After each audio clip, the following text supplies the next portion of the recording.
nagiging clear yung isip mo. 'Di ba? Kung naiintindihan mo kung saan mo galing yung buhay mo at kung para kanino ka nabubuhay. So it's very clear kung ano ang purpose mo sa mundong ito. Amen po? Amen. Living for God means we don't just acknowledge Him as our source. We respond by surrendering our lives to Him. Diba? Dapat mag-respond tayo na i-surrender natin ang buhay natin sa ating Panginoon. If He is the one who gives us life, strength, and provision, then it's only right that we also choose to live for Him, not for ourselves. Amen po? So church, living for God is not accidental. It's a daily, intentional decision to say, Lord, my time, my choices, and my life belongs to You. That's why we choose Him again and again. Kaya lagi natin pinipili yung Panginoon again and again daw. Because He is our source, yung nga yung sinasabi natin sa first point. That's why we choose to live for Him. Amen? Amen, sir. So, church, think about this. The Bible is telling us that God is not just the source of life, but He is also the one we live for. Diba? He is also the one we live for. Everything we do, even the smallest task, offer it to Him. Diba? Sabi nga sa Proverbs 16:3, commit to the Lord whatever you do and He will establish your plan. Kaya this year is not about what I want. Ngayong taon, this is not about kung ano yung gusto ko, but about living for God in everything we do. Amen? It is about living for God sa lahat ng bagay na ginagawa natin. Amen? So, imagine po, a plant in a garden. A plant does not grow by accident, di ba? It grows because someone intentionally, di ba? Someone nagtanim diyan in good soul, dinidiligan niya araw-araw, tapos nakaka-receive siya ng sunlight araw-araw kasi ikaw nagtanim ka sa magandang lugar na alam mo na maganda yung tubo niya. And if these things are done only sometimes, kapag minsan mo lang ito ginagawa, the plant, hindi siya mamamatay, but it will struggle, di ba? Hindi siya mag-flourish, hindi rin siya mamumunga or mamumulaklak. That's exactly how our spiritual life works. Living for God is not about one big decision na ginawa mo years ago. It is about daily choices, di ba? Living for God, araw-araw mong pinipili yan. Bawat araw may mga desisyon at pagpili tayo. Kung para kanino natin ibibigay ang ating buhay. Amen po? Every day we choose, will I spend time with God or not? Diba? Anong pipiliin mo? Mag-spend time ka ba sa ating Panginoon or hindi? Will I obey His word or follow my own desires? Diba? Susundin ko ba yung sinasabi ng Bible? Or susundin ko yung sarili kong desisyon? Yung own desires ko? Will I trust Him or rely on myself? Diba? So when we consistently choose God, our spiritual life becomes healthy. Diba? Kapag lagi nating pinipili ang ating Panginoon, magiging healthy tayo spiritually. We grow, hindi agad-agad, mag-grow tayo agad-agad, but gradually, unti-unti. As we grow, we notice the changes, at habang nag-grow tayo, mami-notice natin yung mga pagbabago sa buhay natin. We become more patient. Diba? Wow. More loving. Ayun pa man. More sensitive to God's blessing, to God's leading. Diba? But when our relationship with God becomes inconsistent, kapag naging inconsistent ka na, we may still come to church and still believe, but our spiritual life feels dry. Diba? Kapag naging inconsistent ka sa pag-attend, fellowship, church service, maaaring pumupunta ka rin ka pa dito sa church, naniniwala ka sa Panginoon, pero yung spiritual life mo, dry and weak. Amen? We get tired easily, di ba? Napapagod tayo kapag may fellowship. Na-offend tayo ng mabilisan and discouraged easily. Di ba? Manghihina tayo, madali tayong mapagod sa ministry natin, madali tayong ma-offend or ma-discourage lalo na sa mga nakikita natin. Amen po? Kapag naging inconsistent ang relasyon natin sa Panginoon. Amen? So, church, living for God means we intentionally place our lives where God can work in us every day. Ibig sabihin po nito, araw-araw nating pinipili ang mamuhay para sa ating Panginoon. Amen? Sinasadya natin maglaan ng oras sa Panginoon kahit busy. Diba? Yun daw, maglaan ng oras sa Panginoon kahit busy. Makinig sa kanyang salita kahit mahirap sundin. Piliin sumunod kahit may ibang mas madaling option. Diba? Pinipili natin sumunod kahit na may ibang mas madaling option, pero pinipili pa rin natin sumunod sa ating Panginoon. Amen? Kasi ang pag-follow sa ating Panginoon ay hindi po madali. Diba? Amen po? Amen. Kapag araw-araw natin ibinibigay or inaalay ang buhay natin sa Panginoon, siya ang gumagawa ng pagbabago sa atin. Amen? Siya ang kikilos po sa buhay natin. Amen po? Amen. Pero kapag inilalayo natin ang sarili natin sa ating Panginoon, our spiritual life becomes weak. So, wag po nating hayaan na ilayo natin yung sarili natin sa ating Panginoon. Amen.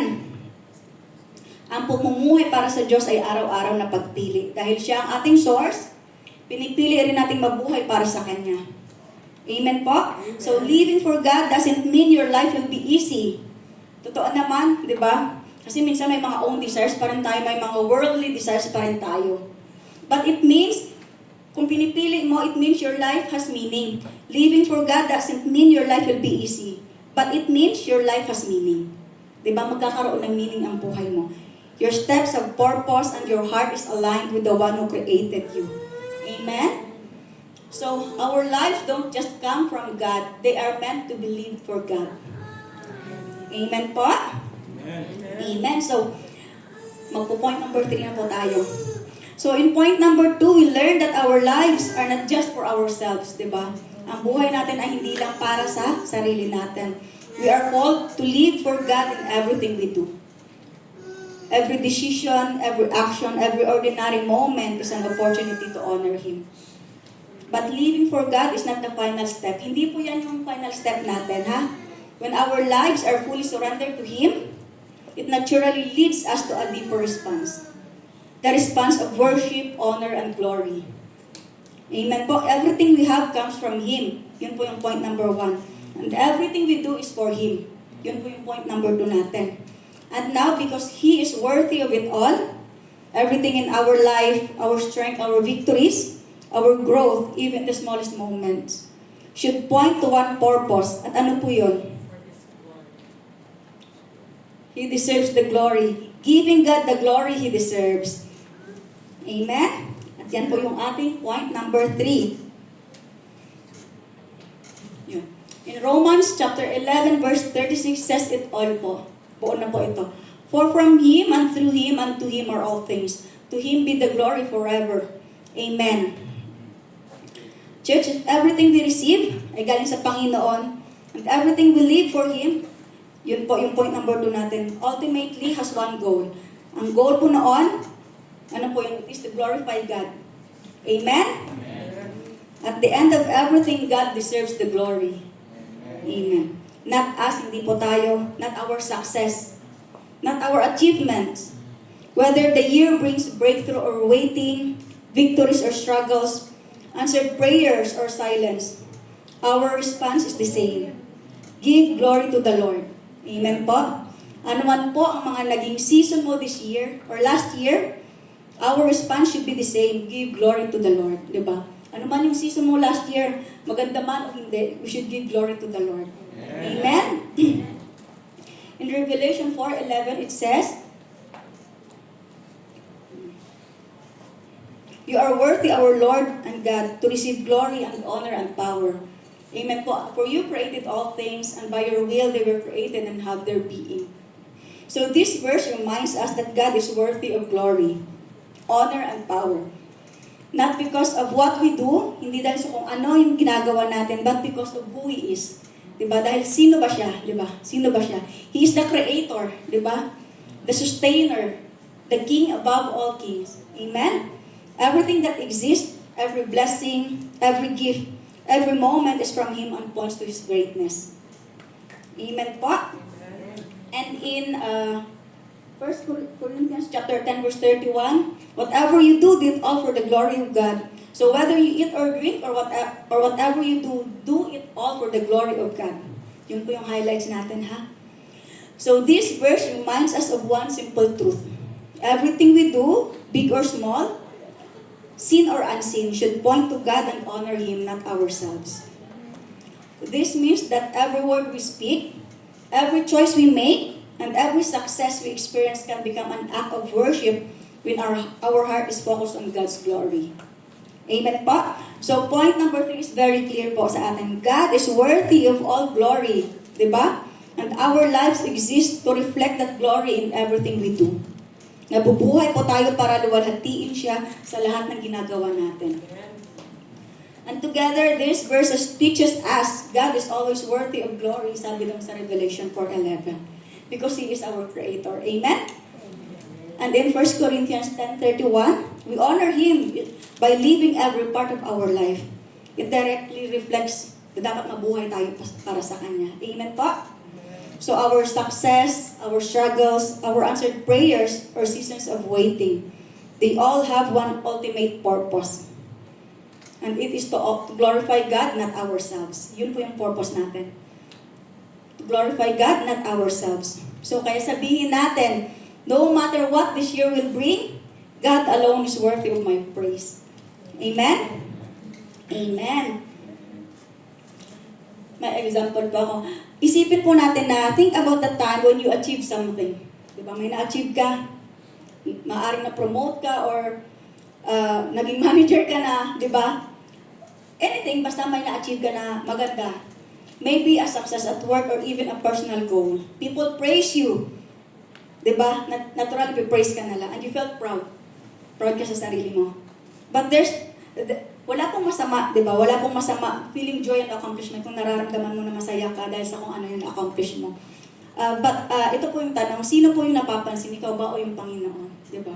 Sino yung nabibigyan ng glory? Ikaw ba o yung Panginoon?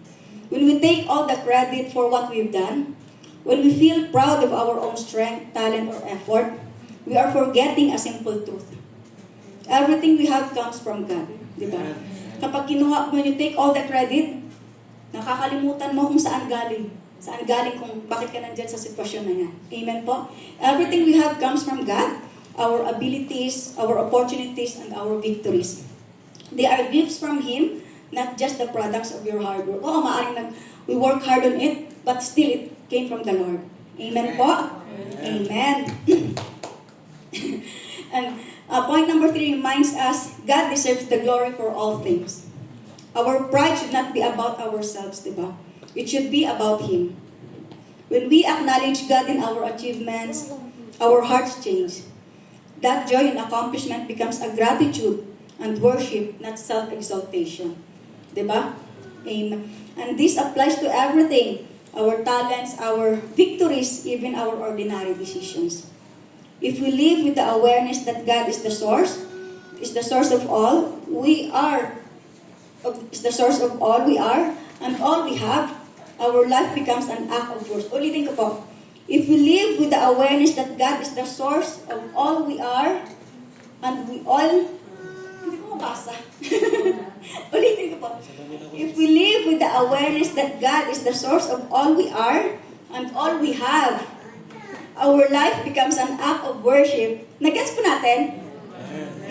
Every success, every blessing, every small step can point to Him. Amen po? So yung tanong ko po, are we living to show off ourselves or to glorify God? Diba? When we surrender our pride, our success become a testimony of God's greatness. And our hearts remain humble before Him. Amen? That is what means to truly give glory to the Lord. Because it's not about us. It's all about Him. Amen po? It's parang katulad lang rin yan kapag nag-perform po tayo dito. Dito po sa pulpit. Diba? If it's just for applause or to show off, it may sound good. Maaring maganda yung music and everything. Diba? But it has no real effect. Diba? Walang epekto. No matter how loud the music is, it doesn't touch the heart of the congregation. But when you perform for the Lord, kapag ang piniperform po natin ay para sa ating Panginoon, whether anyone notices or not, the response is genuine. Because God is the one being glorified. Amen? Pangit man yan or hindi sabay-sabay, pero kung para yun sa Panginoon, di ba mararamdaman ng kongregasyon. Amen po?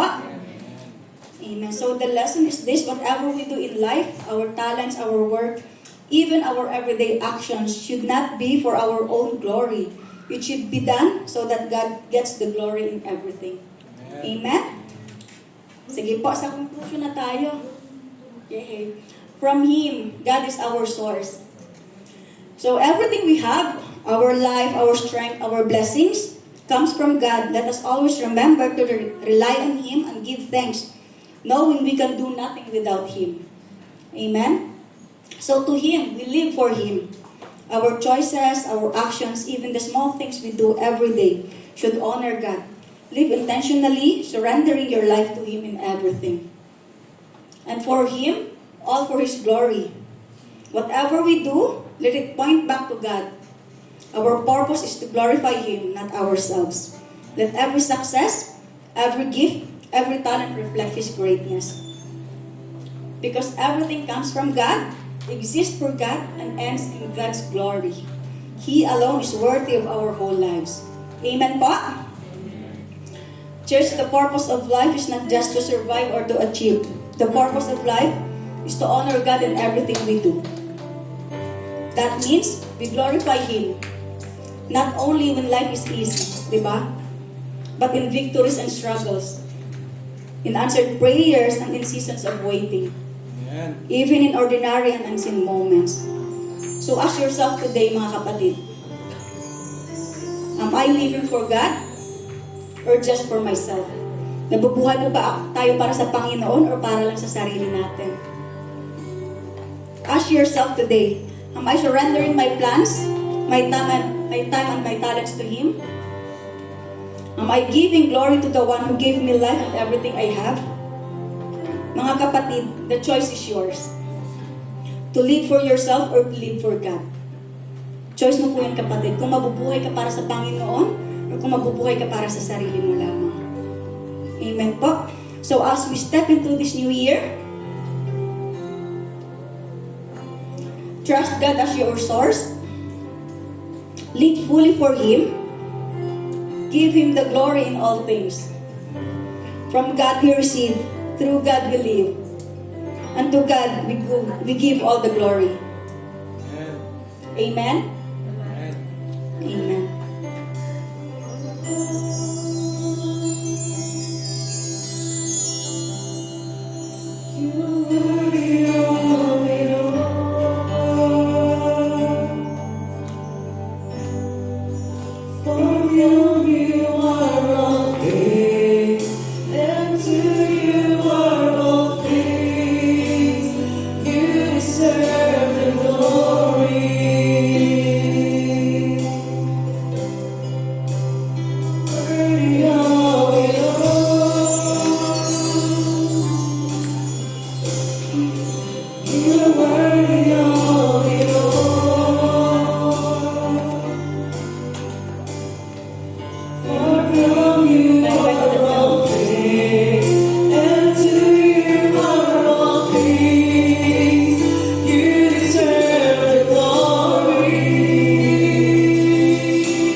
Lord, you deserve all the glory, Panginoon. Lord, we thank you so much, Lord God, sa lahat, Lord God, ng mga blessings na patuloy pong ibinibigay sa amin, Panginoon, Lord God. Lord, patuloy ka po namin pupurihin at sasambahin, Panginoon. Amen. As we close this preach tonight, let us close our eyes and let us pray. Amen. Our Heavenly Father, Lord God, we thank you so much, Lord God, for this day and for the truth that you have spoken to our hearts. Lord, thank you for reminding us today